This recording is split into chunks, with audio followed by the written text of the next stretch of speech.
Good morning, folks. Um, this is going to be my overview of week four. There's a lot coming in week four, so stay tuned.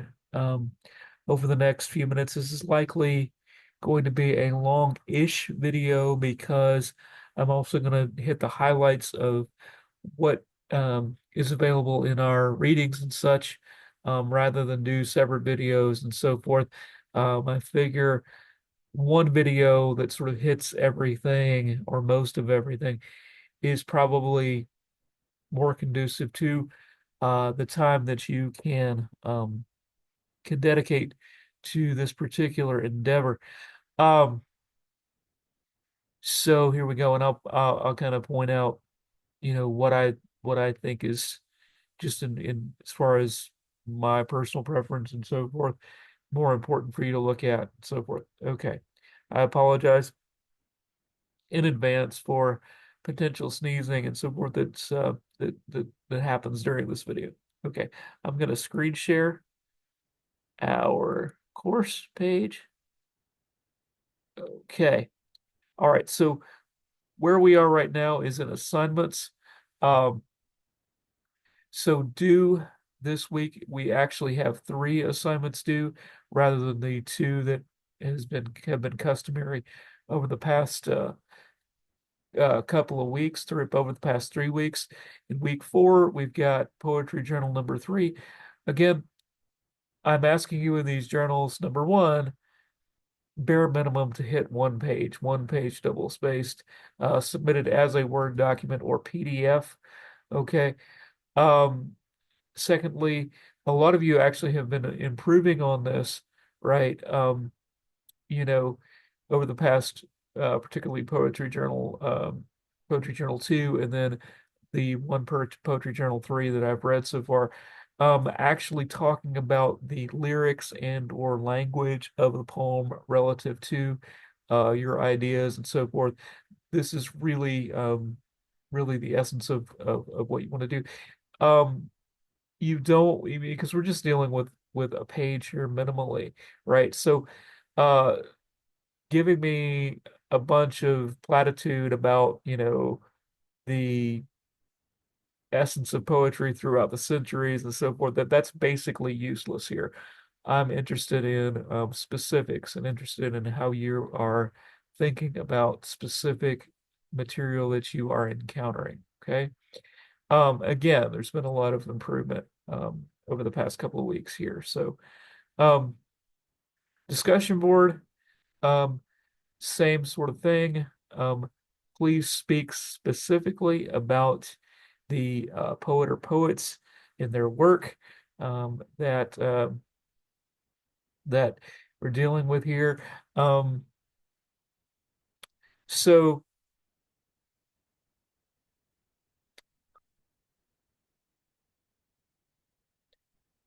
uh, this first option here, obviously, this is going to be um, covered primarily in the two videos I asked you to watch for last week, emphasized for last week, Ginsberg's uh,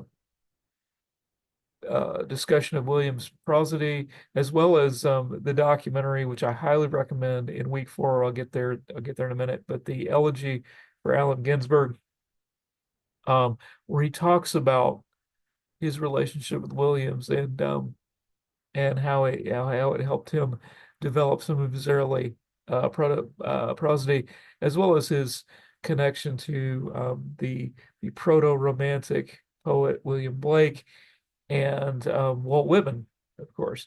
Um, so discuss the influence of technology on the poet's work or works.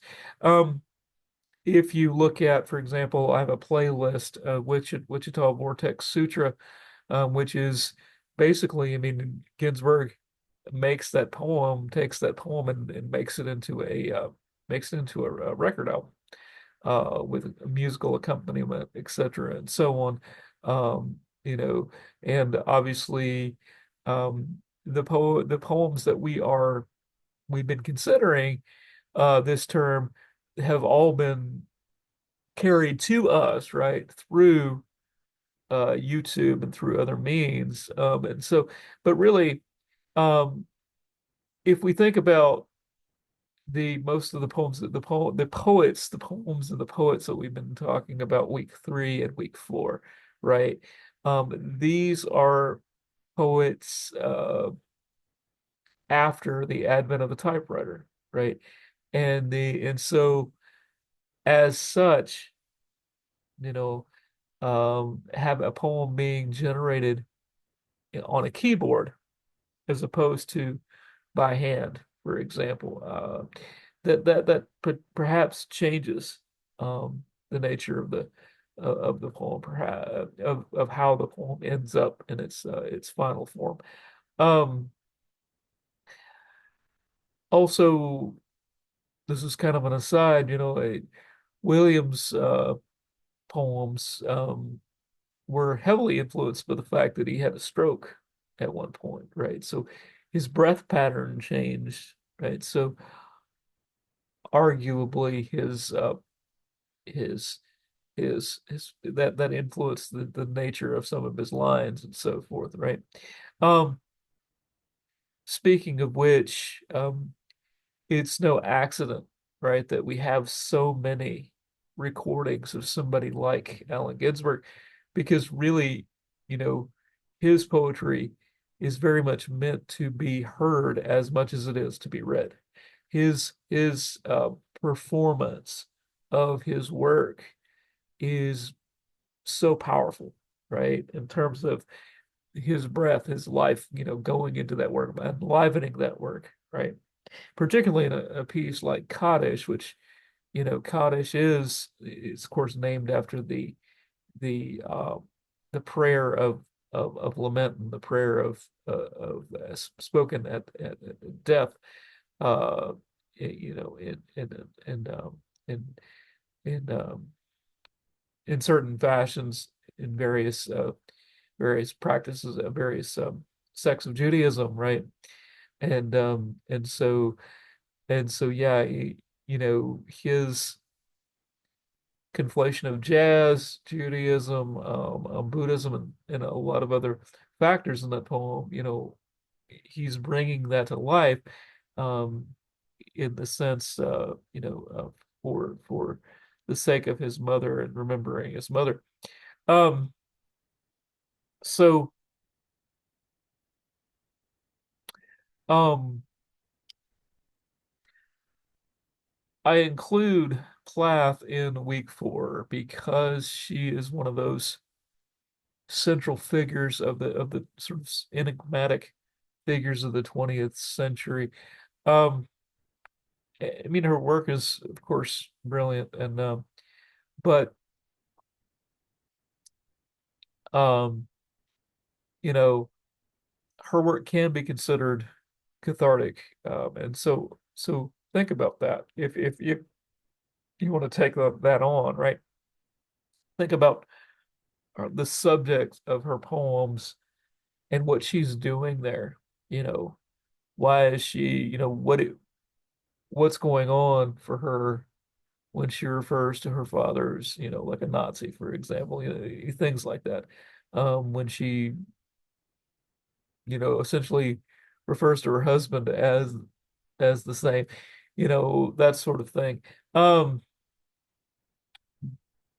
but again, and some of you are reading the poetry analyses that I'm linking to some of these poems, uh, and really kind of um,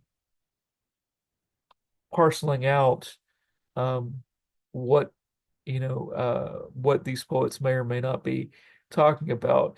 Um, and in one sense, I mean, we don't want to get too far removed from the text, but in one sense, what the poet's intention, kind of wanes after a bit, because once the poet lifts the pen or takes their hands off the keyboard, etc., or you know is no longer there to breathe life into the performance themselves. What matters to a great degree is interpretation of the audience and how the audience is going to breathe life into that piece. Because any kind of reading, right, be it prose or being it reading a piece of prose, being reading poetry, etc., watching a film, listening to a song, what have you. It's a collaborative act. It's often an intimate act between the author, right, and the performer, which may or may not be the same, right? The author, the performer, and then the audience, because it's by way of the medium of language that the audience recreates the vision of the poet through the language, through the interpretation of the performer, etc.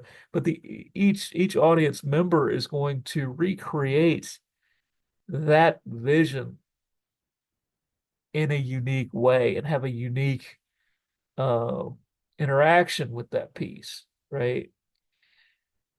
And in so doing, making the author's vision and or the performer's vision, because the performer, whether they're reading a poem, whether they're acting out a scene in a film or a play or something, or they're a singer singing a song written by somebody else, so forth.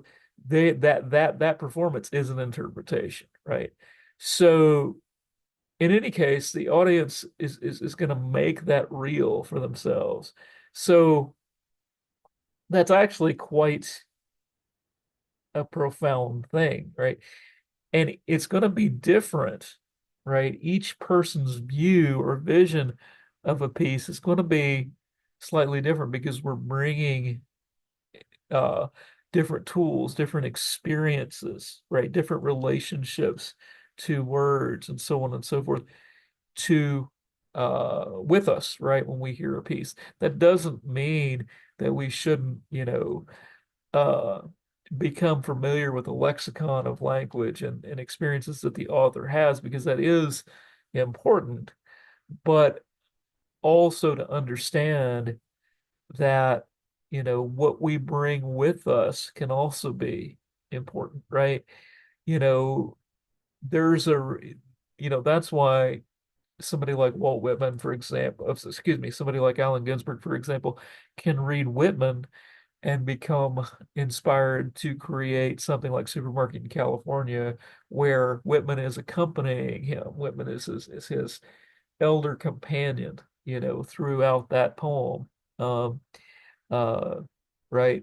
And Ginsberg can read something like Democratic Vistas and create and respond and to a large degree in response can create Wichita Vortex Sutra, which I feel is an underrated poem. I mean, everybody talks about Howl and Kaddish, but not as many people talk about Wichita Vortex Sutra. But we'll get there. We'll get to that in just a minute.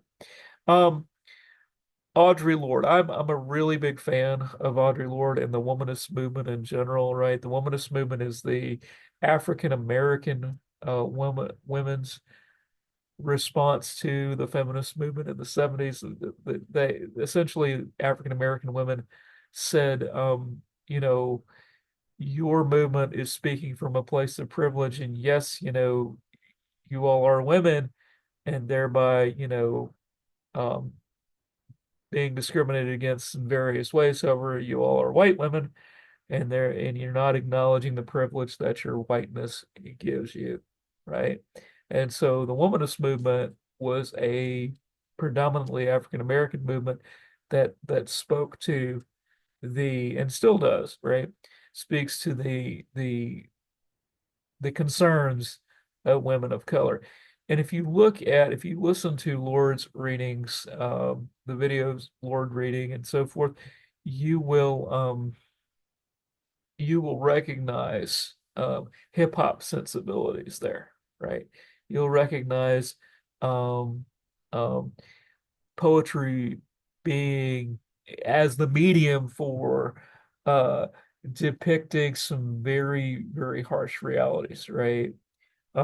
which become um, sort of stock and trade, particularly in early I would say pre like 19 pre like early 90s hip hop, uh, uh, say beginning of hip hop's beginnings to about the mid 80s.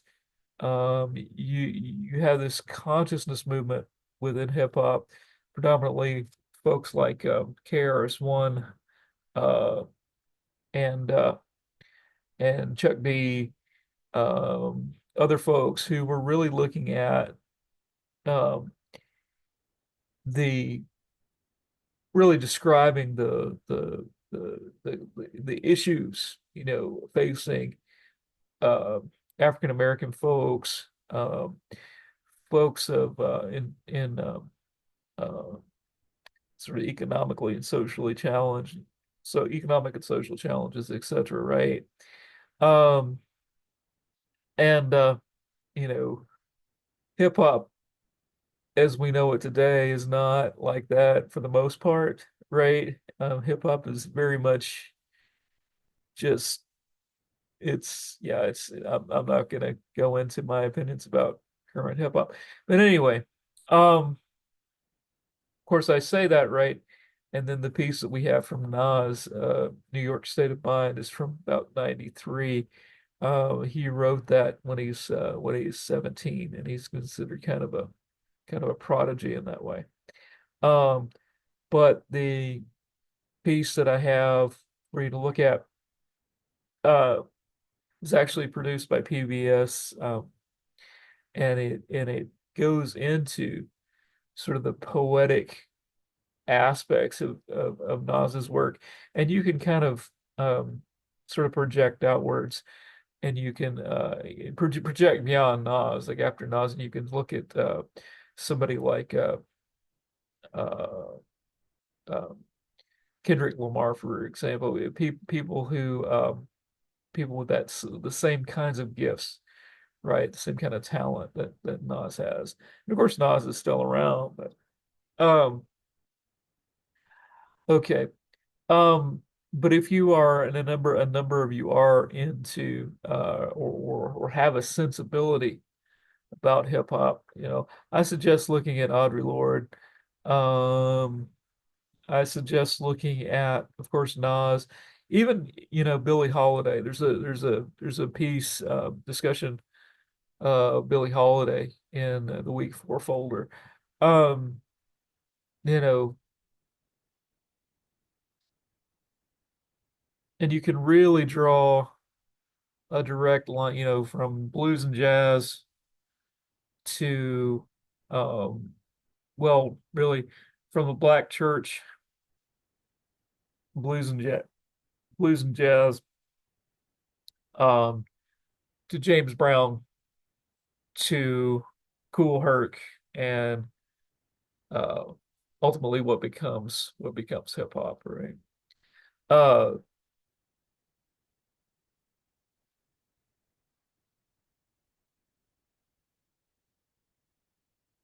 and the real genius of hip hop is it was born out of lack, right? It was born out of absence. It was born out of scarcity, right? Because as most of you probably know, it was born out of the fact that in New York, most of the music programs were canceled in the city, and so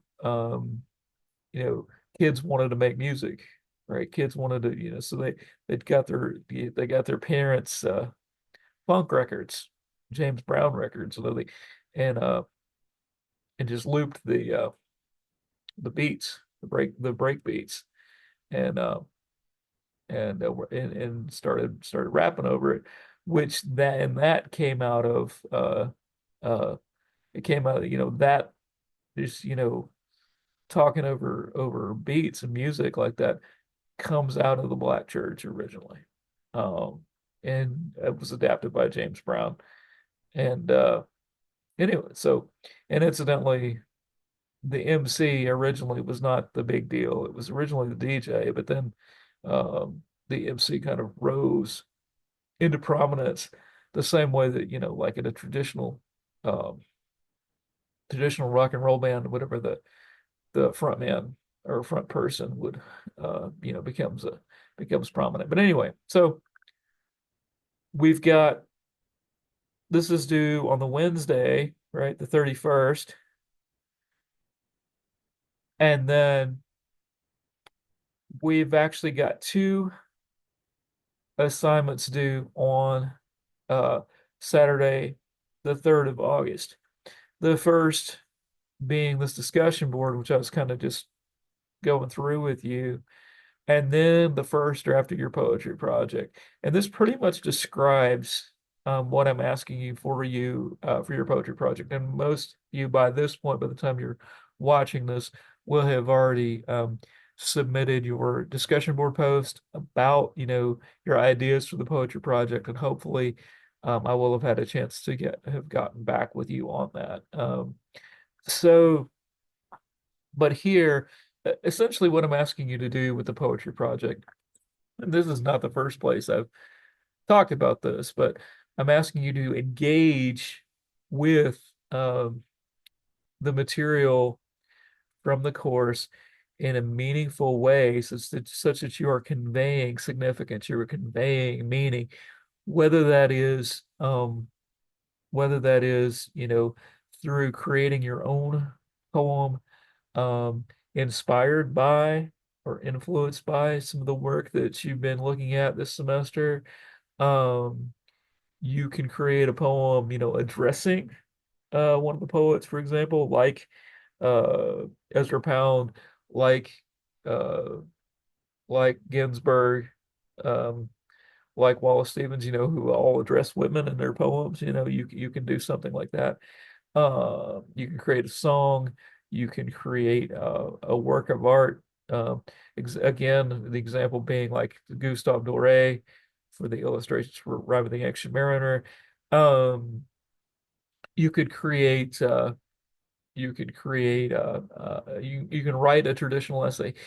If you go the traditional essay route, I want you to convey meaning. I want you to make an argument for something significant going on in the work, something that we should care about, right, going on in the work. And I want you to use uh, or attempt to use the best of your ability a critical framework for doing so. And again, I've included a whole bunch of information in the general resources folder on critical frameworks, right, on literary criticism, right. So I want you, but the key point uh, is for you to argue for something significant, something meaningful that is not obvious, right? Something that you find particularly meaningful, a particular point of view, a particular way of looking at the piece that shows us why we should give a shit about it, basically, right? Um, okay. The good news is for this first draft, it does not have to be completely shorn up, right? It doesn't have to be quote unquote perfect. It should be as complete as possible, right? Um, Ideally, I should be able to look at what you're turning in for your first draft and be able to get a trajectory of what you're doing, right? Um, and again, particularly for, if you're going to create a work of art, be it a poem, a song, whatever, right? In response to or in tandem with, the works that we've been talking about the semester or the poetic techniques, right? You, it could also be um, infused with or influenced by some of the poetic techniques that we've looked at, be it the expansive lines of a Walt Whitman or an Allen Ginsberg, or the terse lines and emphasizing, quote unquote real physical objects and so forth of somebody like Williams, um, or the tight uh, lines of Dickinson, for example, right? It could be something, I'm pretty much open as far as and what you do if you are doing your own creative piece. For one, like I said in a previous video, I may not be the audience for that piece, right? Of course, I'm evaluating, for the purposes of the course. But you may be writing, say, for example, to a family member. You may be writing to your beloved. You may be writing to future generations, like Walt Whitman, for example. You may be writing to your inner self, right, or your younger self, or your future self. Uh, you know, so when you create your own piece, you do, with that in mind, when you create your own piece, you want to include, and it's a reflection with that, where you talk about how, in other words, when you talk about the impetus for like why you were creating this piece, how the uh, material from the semester has influenced the piece, and ideally being specific in that regard. Um, okay, but for turning in the poetry project, right? Essentially, you can, you're gonna get credit for turning something in here. Okay, it just needs to be cohesive enough and detailed enough to where I can tell where you're going, so I can advise you with regard to that. Okay. Um, and then just to look forward in the semester, right? Um, August 8th is technically the last day of the regular semester. So really you need to have, not only is your poetry project uh does your poetry project need to be turned in, uh but you need to turn in all your late work at this point. Okay. And again, I'm not penalizing late work this semester per se, but it needs to be turned in by August 8th. The last day of the term, absolute last day of the term, is August 9th. And that will be your final exam, which is, in your case, the course retrospective. It's just a two-page reflection where you are talking about your experiences in the course, right? So, um, all right, let's move from the assignments over to the week 4 folder.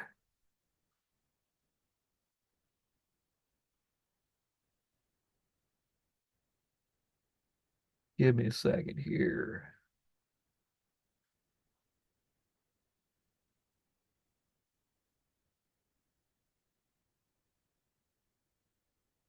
So again, uh, for Billie Holiday, I have a link to a video that PBS did about strange fruit, which is an incredible, if you've never heard it, it's just an incredibly evocative and really important, very, very important song. She actually was banned from a lot of places because she refused not to perform this piece. She insisted upon her performing this piece, and it's about lynching, right?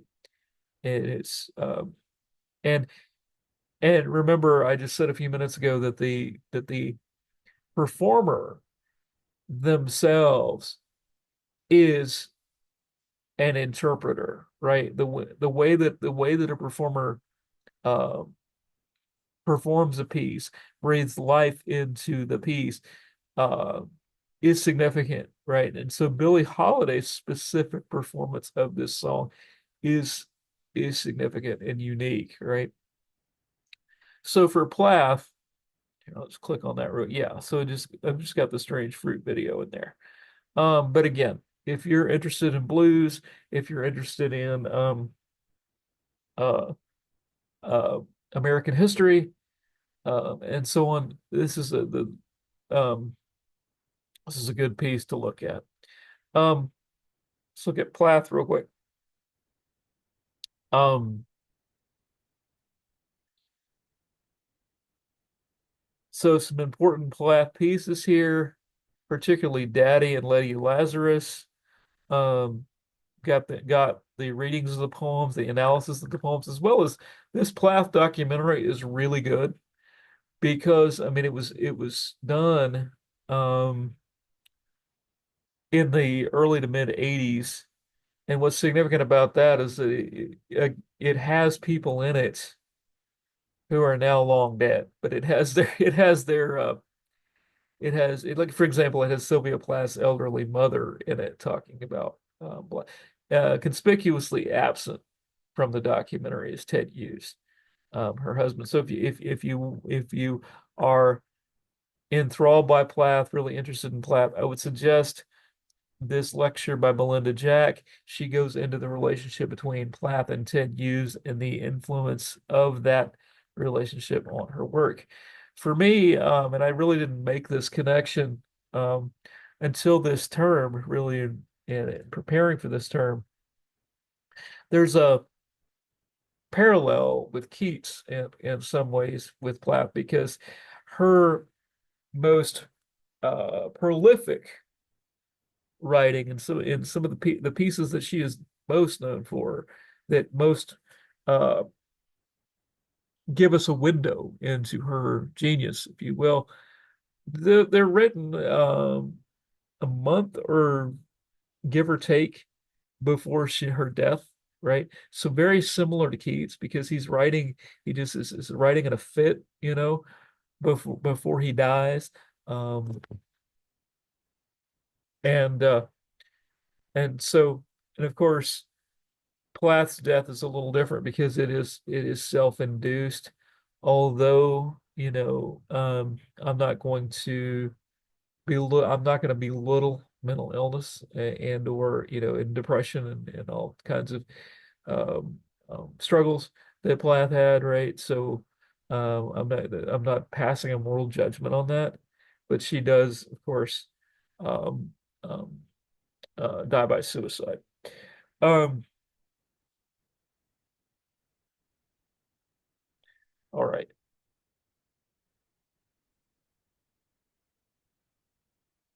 Elizabeth Bishop, I just included her. This piece is a really nice. It's about a 30-minute piece that PBS did on her poem One Art. And again, if you're interested in um, uh, feminist poetry and so forth, I would recommend looking at Bishop. Same thing with Adrienne Rich. Uh, Diving into the wreck is one of my favorite poets. It resonates with me uh, somewhat deeply.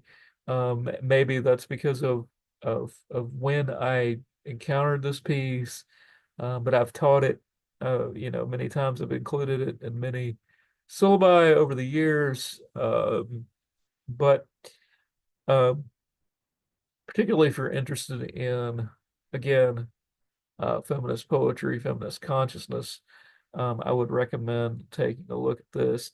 And then this is an extended conversation with Adrienne Rich here. Again, Lord, if you are interested in, touched by, have lived, etc., the struggles of people of color, I can't recommend Lord enough. Um, and you'll note, like if you, for example, compare her work, her language against that of, say, for example, a white male poet the same period, it's going to be very different, right? And her language, her uh, prosody, if you will, is going to be much closer to what we see in hip hop, right? It's going to be much closer. In fact, it's going to be stronger, if you will, than somebody like, but closer to somebody like KRS-One. Um,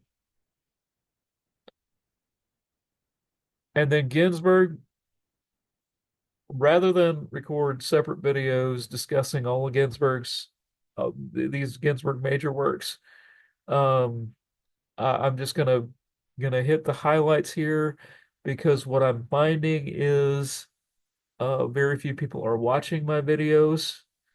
There are 31, I think 31 people registered for this course. I have 5 views, on my poetry analysis videos, etc. So rather than do that, I'm just gonna hit some of the highlights here. Please watch this film. It's about an hour. If it's a little less than an hour. It covers to great. It hits the high points of significance of Howell and of Kaddish. Okay. Um, and just to point out to you, Howell was banned in San Francisco in 1957. And there was this big trial, obscenity trial that happened. The judge ruled in favor of Lawrence Ferlinghetti, the publisher, because, I mean, the judge said that to be obscene, the work in question has to have no cultural significance, cultural value whatsoever. And how clearly does. I mean, Ginsberg is talking about um, an elements of society that were literally pushed under and not given any voice, not given any air to breathe. So this is rather than the barbaric yelp of Walt Whitman, this is Ginsberg's howl, right? And he's talking about, he's describing in great detail, no, well, not necessarily great detail, but he's describing uh, uh, gay sex. He's describing, the use of copious amounts of marijuana. He's describing all sorts of things, that in fact did occur in 1950s America. In fact, the late Merle Haggard said, when he got out of prison in the early 50s, the whole country was high, right? But the difference is that in polite society, in mainstream society, everybody was either drunk or on uppers, right? On Benzedrine, because everybody was go go go go go. This was the time of the creation of the highway system and so on and so forth. And there was go go go go go, and everybody was smiling and so forth. Ginsberg's not smiling here, right? This is another side of society, right? So Ginsberg is in many ways giving this voice now. Um, so uh, so that's kind of what that's about. It's about a particular moment in time, and he's shedding light on everything. And in one sense, it's very much related to Song of Myself, right? Because if you take the piece, the footnote to Howl, right, where basically he just goes through this litany and he's saying everything's holy, right, which is basically the purport of the footnote to Song of Myself, right? Uh, so this is a very Whitmanian piece, and I would not attempt to. I would listen to the performance of it before I would read it, right? Because really the performance of it is where it is. It's you know this piece is I would argue is meant to be heard more as much as if not more so than read. Um, Kaddish is really uh, and again, if you watch the documentary, it kind of touches on this. It really deals with the nature of death.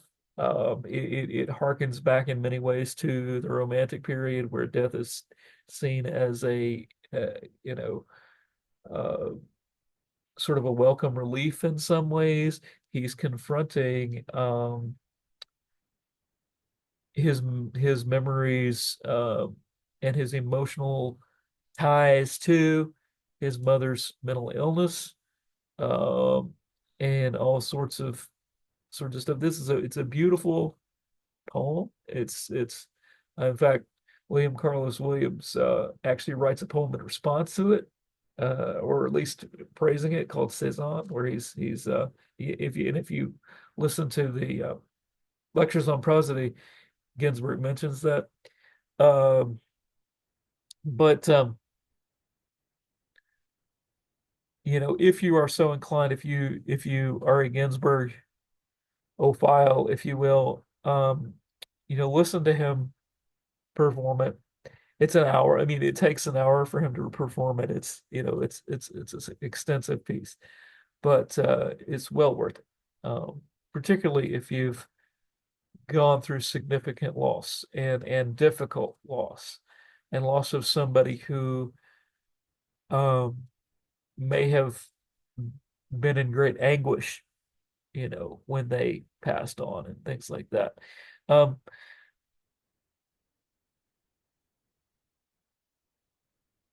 so Wichita Vortex Sutra really is, um,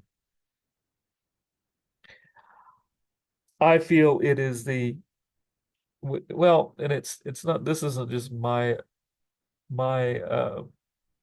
assertion here. I mean, it says in the Ginsberg essentially reveals in the poem that Wichita Vortex Sutra is kind of his answer to democratic vistas. It's like his response to Whitman's democratic vistas in a lot of ways. He is um, cataloging, right, his travels through Kansas, and so there's a lot of signposting through the poem.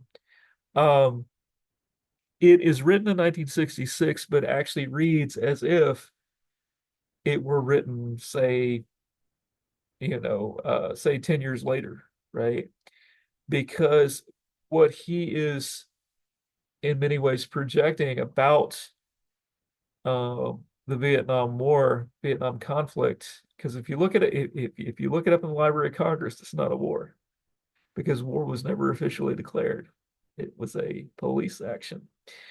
Anyway, um, you have to look up Vietnam conflict in the Library of Congress. Anyway, so but he's name dropping McNamara, and he talks about McNamara's mistake, and he talks about John Foster Dulles and sort of the lingering influence of Dulles's policies, which really carry on ultimately to around 1990, 1991.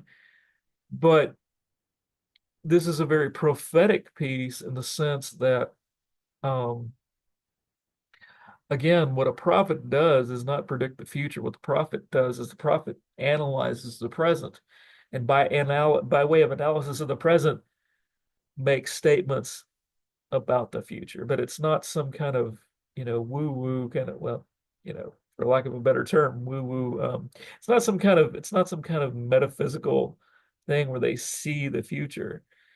They are they are making essentially very educated guesses, if you will, about the future based on the present. Um, so I mean, and we saw this, right? Several years ago, The Simpsons had an episode in which so one of the Simpsons kids, it was Bart, he comes back, he comes back from the future, if you will, and he says Donald Trump's going to be president, right? This is years before Donald Trump actually was president and may or may not be president again. But anyway, you know, are this and the Simpsons have predicted other things, right? Other occurrences, culturally and politically and so forth. Is it because they have some sort of power? No. The Simpsons writers happen to be very, very smart. The Simpsons writers are kind of cycled in from most of the Simpsons writers at any given time are recent Harvard graduates, right? So these are very, very intelligent people. And they, based on trends, cultural trends, you know, made a statement in their show um, about Donald Trump being president. Of course, they're being facetious, but that facetious comment actually came to being because what prompted them to make that comment in the first place was cultural trend, right? So anyway, Ginsburg is doing the same thing here with regards to the Vietnam War or conflict. Um, how does Ginsburg then, so there's this tons of conflict, tons of illusion, if you will, filtered throughout everything. How does he resolve it? He keeps saying language, language, language, language, language, language throughout the thing. He says, I make a mantra of the American language, right? So for him, the way that he's resolving this conflict is to, and again, he's about when he's writing this, he's about 39, 40, something like that. So this is not the kid that wrote Howl, right? This is a much more mature Ginsburg. And he kind of steps out of the conundrum, right? He pulls himself out of the conundrum in a way, and he says, I make a mantra of the American language. In other words, he's going to use the potency of what he's perceiving as the American language, be it the poetry of Walt Whitman, the poetry of Stephen, I mean Williams, and so on, be it language that he sees as authentic, essential American. He's going to use that as a mantra. He's going to use that as a mantra to control the chaos, right? To and he declares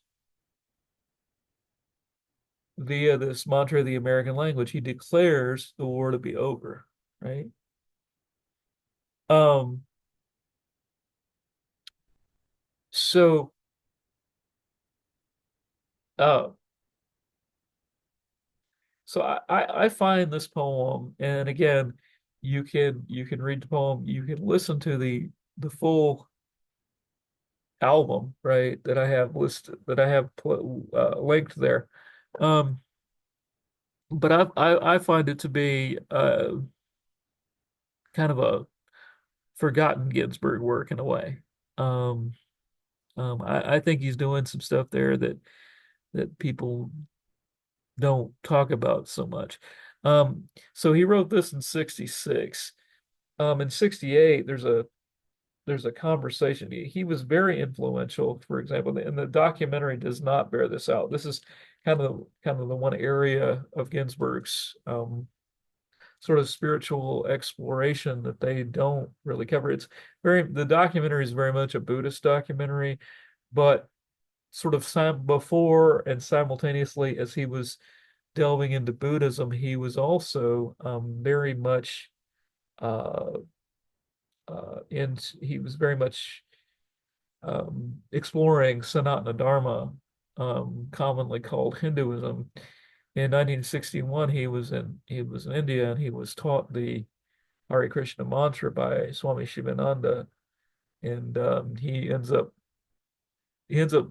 singing it on William Buckley on Firing Line, so Firing Line, yeah, whatever William Buckley's show was, right? And so he's playing a harmonium and singing Hare Krishna on William Buckley, which is essentially absurd, but it's Ginsberg, so it is and so he becomes a very early supporter of what becomes the Hare Krishna movement um, uh, in the United States and beyond.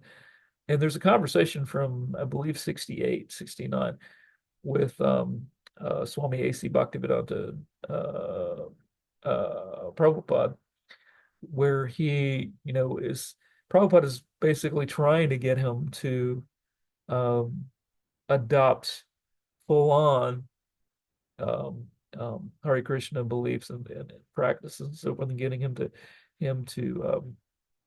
you know to really sort of adopt that uh, point of view. And Ginsburg does not do that ultimately because he wants something quintessentially American, and that's really what he was bearing out in Wichita Vortex Sutra. Now, what Ginsburg, the spiritual path in the documentary does bear this out. The spiritual path that Ginsburg ultimately chooses, it doesn't name it in the that was it says Tibetan Buddhism, but the strain of Tibetan Buddhism, the sect of Tibetan Buddhism that Ginsburg adopts is the crazy wisdom school, right? Started by Chogyam Trungpa. Trungpa is featured in the documentary a little bit. You see him mentioned, but the whole idea of crazy wisdom that chaos that craziness quote unquote there can be a wisdom there, right? So it's kind of like a Dionysiac um, um, um, um, path to enlightenment, if you will.